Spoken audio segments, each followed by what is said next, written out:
If you want something bad enough, you go for it and you keep working until you get it.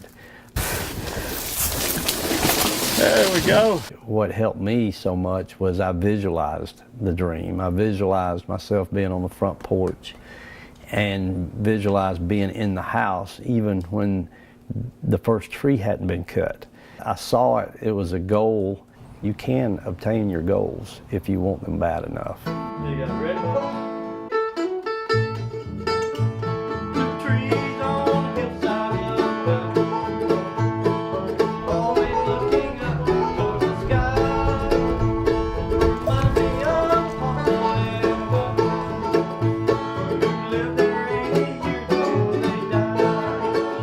We moved to Newnan when I was 3 years old, and I've been here in Newnan most of the rest of my life, with the exception of a couple of years in college.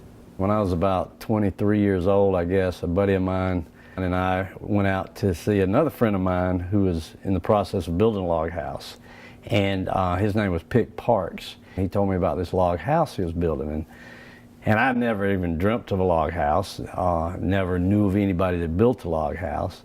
But I was intrigued enough to go out, and he was skinning logs. And that's where they take the bark off the log with a straight hoe, like a garden hoe, but it's straightened out at 180 degrees.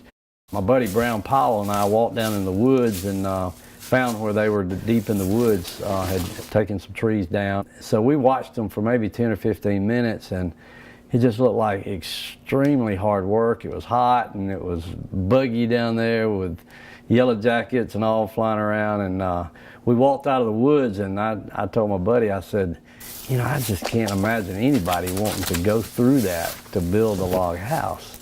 And whatever it was that had infected Pick Parks, I caught it.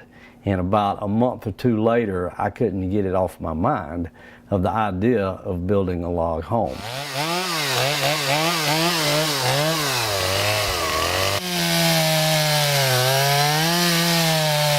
I thought, well, this may be a way that I could have a house that I would be pleased with, and I could build it myself.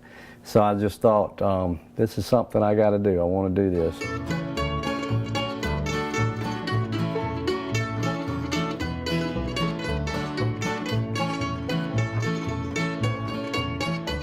I started the house, I believe it was in 1976. I wrote out my plan, and it says the first step of building my log house will be to secure a parcel of land that is aesthetically pleasing to me and one that has plenty of tall pines on it. And I worked on it for about 2 years to get it dried in. That's cutting the trees and getting the logs stacked and the rafters up and the roof on.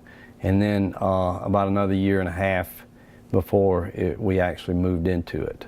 So the completion date that's in the, I carved it into the cement chinking in the wall when we completed the inside, was 1980. So it took about 2.5, 3 years to get to that point. And that's kind of where it all began, was in the woods with Pick Parks on about a July day when it was hot and nasty, and I was wondering why anybody would want to do that. And the next thing I know, I'm wanting to do it in a really bad way. My family was a very big part of the house. My brother, I hired him and 2 of his friends to help me lay the foundation during the summer. It was very, very hot that summer. We got the water out of the lake and mixed the mortar by hand, and there's certain things that are impossible to do for one person to do, and they were always there whenever I could steal them away from whatever they were doing for an hour or 2 or half a day. If I ever got down, then they would give me encouragement. And I remember one time when I was overwhelmed with the magnitude and all that had to be done, and it was in the early stages. And my dad gave me some great words of advice. He said, son, you can't build it all at one time. You're gonna have to build it a little bit at a time. The first thing you got to do is build the foundation. You cannot build the roof or finish the roof until the foundation is built. And it just hit me that he was so right. And I was trying in my mind build a whole house, when in reality I need to build a foundation And then once the foundation was built, move to the next step. And once that step was finished, move to the next step. And so I started looking at it and compartmentalizing it. And when I was able to do that, then I could deal with it mentally. And so it was great words of wisdom, and I believe they apply to a lot of other situations as well. You can't finish the entire task, but you can break it down into its smallest components, and then it's much easier. I've always had a deep faith and a belief in Christ, and I believe that doors were opened for me for that reason. So many doors were opened, and I give Him the credit. There was definitely an inner journey going on. Out here, there's a lot of solitude. When I would accomplish something or get through with a particular stage, and I would just feel an overwhelmness of thankfulness. And I can remember a lot of times just getting on my knees out here and just praying and just being thankful. So it's a very special place. It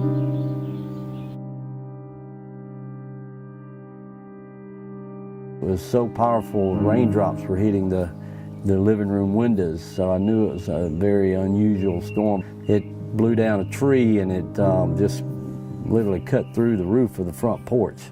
So we are dealing with that this morning, and you never know what Mother Nature is going to throw at you, but we feel very fortunate that the house structure itself wasn't hit or damaged, but probably going to have roof repair, and obviously the roof on the porch rebuilt, but and a lot of cleanup. Nothing is permanent on this earth, and as much as the time and the love that I have for this thing that I've built is, it could be destroyed in a second.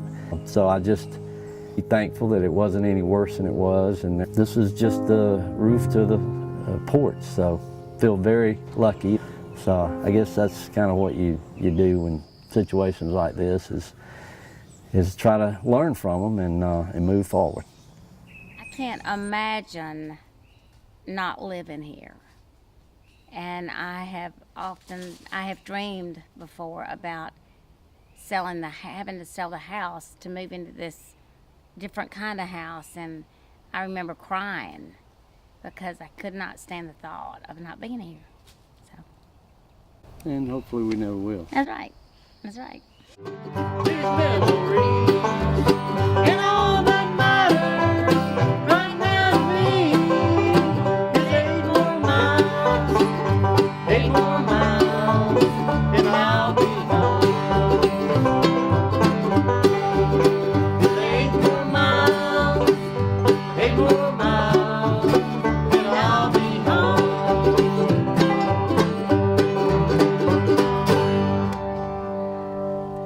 Yeehaw! Yeah.